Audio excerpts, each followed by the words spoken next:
আজকে আমরা একটা ছোট চ্যাপ্টার পড়বো, ঘনত্ব এবং আপেক্ষিক ঘনত্ব। প্রথমে ঘনত্ব কাকে বলে সেটা জেনে নেওয়া যাক। ঘনত্ব মানে হচ্ছে ভর বাই আয়তন। এবারে তার মানে কি, ভর যেহেতু ভর বাই আয়তন, সেই জন্য ভর যত বেশি হবে ঘনত্ব তত বেশি হবে, আবার আয়তন যত বেশি হবে ঘনত্ব তত কম হবে। আমি যদি একই ভরের দুটো বস্তুকে নিই এবং একটার আয়তন যদি আরেকটার থেকে কম হয়, তাহলে যার আয়তন বেশি হবে তার ঘনত্ব কম হবে, যার আয়তন কম হবে তার ঘনত্ব বেশি হবে। মানে আমি দুটোই 5 কেজি ভরের বস্তু নিয়েছি, ঠিক আছে, দুটোই 5 কেজি ভর, কিন্তু একটার আয়তন বড় বেশি আর একটার আয়তন ছোট, ঠিক আছে। ভর দুটোরই 5 কেজি করে হবে। এবারে আয়তন কিন্তু এর অনেকটা কম, এর অনেকটা বেশি, তাহলে যার আয়তন বেশি হবে তার ঘনত্ব হবে কম, আর যার আয়তন কম হবে তার ঘনত্ব হবে বেশি, ঠিক আছে।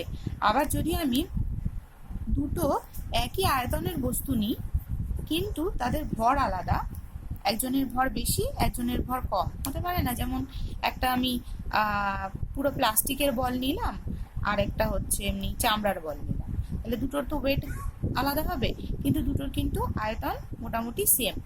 তাহলে এর ক্ষেত্রে আমি এর ওজন আমি ধর বললাম এটা হচ্ছে ওজন হচ্ছে 10 কেজি, আরেকটার ওজন হচ্ছে 8 কেজি, ঠিক আছে। একই আয়তন কিন্তু ভর আলাদা, সেক্ষেত্রে ভর যার বেশি হবে তার ঘনত্ব বেশি হবে, ঠিক আছে। একই ভরের আয়তন আলাদা হলে যার আয়তন বেশি হবে তার ঘনত্ব কম হবে, আর একই আয়তন কিন্তু আলাদা আলাদা ভরের হলে যার ভর বেশি হবে তার ঘনত্ব বেশি হবে, যার ভর কম হবে তার ঘনত্ব কম হবে, ঠিক আছে। এইবারে এখান থেকে আমরা একটা জিনিস দেখে নিই যে ঘনত্বের তাহলে একক কি হবে। ঘনত্বের একককে আমরা যদি এসআই একটা সিস্টেমে বলি তাহলে বাকিটা বোঝা যাবে। ভরকে তো আমরা কেজি দিয়ে বোঝাই, ঠিক আছে। আয়তনকে কি দিয়ে বোঝাই? আয়তনকে বোঝাই মিটার কিউব দিয়ে।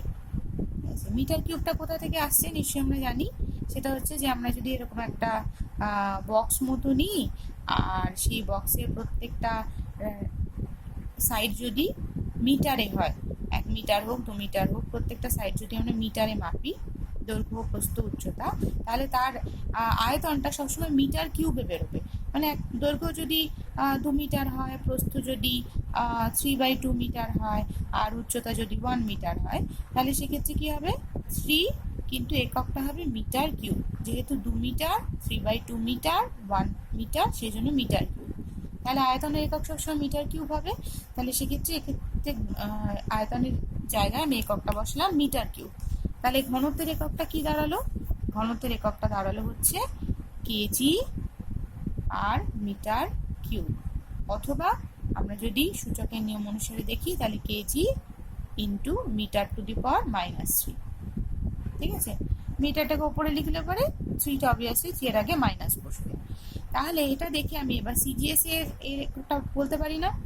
অবশ্যই বলতে পারি। সিজিএস এ কি হবে? কেজির জায়গায় বসবে গ্রাম, আর সেন্টিমিটার মিটারের জায়গায় বসবে সেন্টিমিটার। তাহলে গ্রাম সেন্টিমিটার টু দি পাওয়ার -3 অথবা গ্রাম পার সেন্টিমিটার কিউব, যে কোনো একটাই বলা যেতে পারে। আচ্ছা, তাহলে এবার এখান থেকে আমরা ঘনত্বের মাত্রাটা দেখি। মাত্রা জিনিসটা মনে থাকলে আমাদের যে কোনো সিস্টেমে আমরা একক লিখতে পারবো খুব সহজে। আচ্ছা, এখানে এককটা আমরা যদি মনে রাখতে পারি, এককটা কি? KG per metre cube. KG কার ভরের? আচ্ছা, ভরের মাত্রা কি? ভরের মাত্রা হচ্ছে এম। আচ্ছা, মিটার কিউব মানে কি? মিটার কিউব প্রত্যেকটা মিটার মানে কিসের একক? দৈর্ঘ্যের একক। আয়তনকে আমরা কিভাবে প্রকাশ করি? আয়তনের মাত্রা হচ্ছে এল কিউব, কারণ আয়তনকে আমরা 3টে দৈর্ঘ্যের গুণফল হিসেবে প্রকাশ করি, দৈর্ঘ্য, প্রস্থ, উচ্চতা, 3টেই দৈর্ঘ্য, সেই জন্য এল কিউব। তাহলে সেক্ষেত্রে এর মাত্রা কি হবে? এম বাই এল কিউব, অথবা M L two the power -3, ঠিক আছে। তাহলে ঘনত্বের আমরা যাবতীয় জিনিস জেনে নিলাম। এইবারে আমরা আপেক্ষিক ঘনত্বে আসি। ঘনত্ব তো জানা হয়ে গেল। তাহলে আপেক্ষিক ঘনত্ব কি? আপেক্ষিক ঘনত্ব হচ্ছে যে একটা সাপেক্ষে এর সাপেক্ষে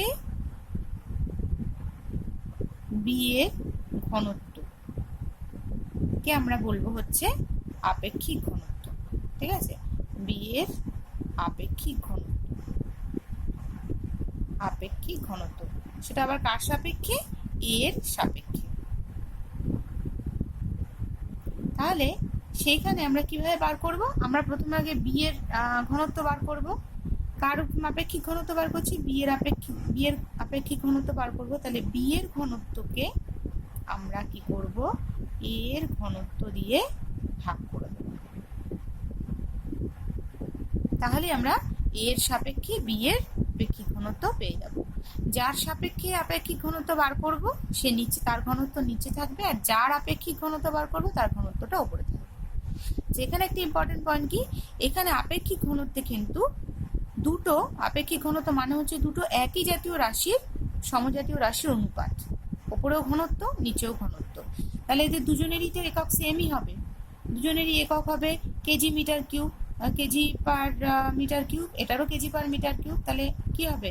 সেই কেজি পার মিটার কিউব, এটাও হবে কেজি পার মিটার কিউব। তাহলে সেই এককগুলো তো কেটে যাবে। তার মানে কি আপেক্ষিক ঘনত্ব কিন্তু একটা একক বিহীন রাশি। এটা আমরা সেই একদম ইনিশিয়ালি রাশি, তার একক, মাত্রা ইত্যাদি পড়েছিলাম, তখন আমরা একক বিহীন রাশি সম্পর্কে পড়েছিলাম। এবং মনে করলে দেখতে পাবে যে আমরা সেখানে একক বিহীন রাশির কথা পড়েছিলাম, এবং তার কি বলে উদাহরণ হিসেবে আমরা আপেক্ষিক ঘনত্বের কথাও পড়েছিলাম। ঠিক আছে, তাহলে সেটা কিভাবে আসছে সেটা এখানে বোঝা গেল। এবারে আমরা আরেকটা জিনিস সম্পর্কে জানবো, সেটা হচ্ছে আপেক্ষিক গুরুত্ব। আপেক্ষিক ঘনত্ব আর আপেক্ষিক গুরুত্বের মধ্যে খুব সামান্যই ডিফারেন্স। আপেক্ষিক গুরুত্ব, আপেক্ষিক গুরুত্ব কি? যেমন আমি বি এর আপেক্ষিক গুরুত্ব বার করছি, তাহলে আমি বি এর ঘনত্বকে ভাগ করব কি দিয়ে? 4 ডিগ্রি সেন্টিগ্রেড উষ্ণতায় জলের ঘনত্ব দিয়ে ভাগ করব। ঠিক আছে, যেহেতু আরেকটা কোনো কিছুর ঘনত্বের রেসপেক্টে আমি বি এর ঘনত্বটা বলছি, সেই জন্য আপেক্ষিক কথাটা ব্যবহৃত হয়েছে। আর আপেক্ষিক গুরুত্ব কথাটা আপেক্ষিক ঘনত্ব থেকে আলাদা করার জন্য জাস্ট ব্যবহৃত হয়েছে। যে গুরুত্ব বললে আমরা বুঝতে পারবো যে সেইটা সবসময় ঘনত্বটা 4 ডিগ্রি সেন্টিগ্রেড উষ্ণতায় জলের ঘনত্ব তুলনায় ওর ঘনত্ব কতটা বেশি সেইটা আমরা বার করব। ঠিক আছে, তাহলে এই আপেক্ষিক ঘনত্বের ক্ষেত্রে আমরা উপরে বি এর ঘনত্ব, নিচে এ এর ঘনত্ব, সেই এটা যে কোনো বস্তু হতে পারে, কিন্তু আপেক্ষিক গুরুত্বর ক্ষেত্রে উপরে বি এর ঘনত্ব, নিচে সবসময় 4 ডিগ্রি সেন্টিগ্রেড উষ্ণতায় জলের ঘনত্ব বসাতে হবে। আচ্ছা, এখানেও একটা ইম্পর্টেন্ট জিনিস কি, এখানেও কিন্তু যেহেতু ওপরেও একটা বস্তুর ঘনত্ব, নিচেও একটা বস্তুর ঘনত্ব, এদেরও কিন্তু কি হবে? একক সেম হবে, এবং এককগুলো যেহেতু কেটে যাবে সেই জন্য এটাও কিন্তু একটা অবশ্যই একটা একক বিহীন রাশি হবে। ঠিক আছে, কমপ্লিট।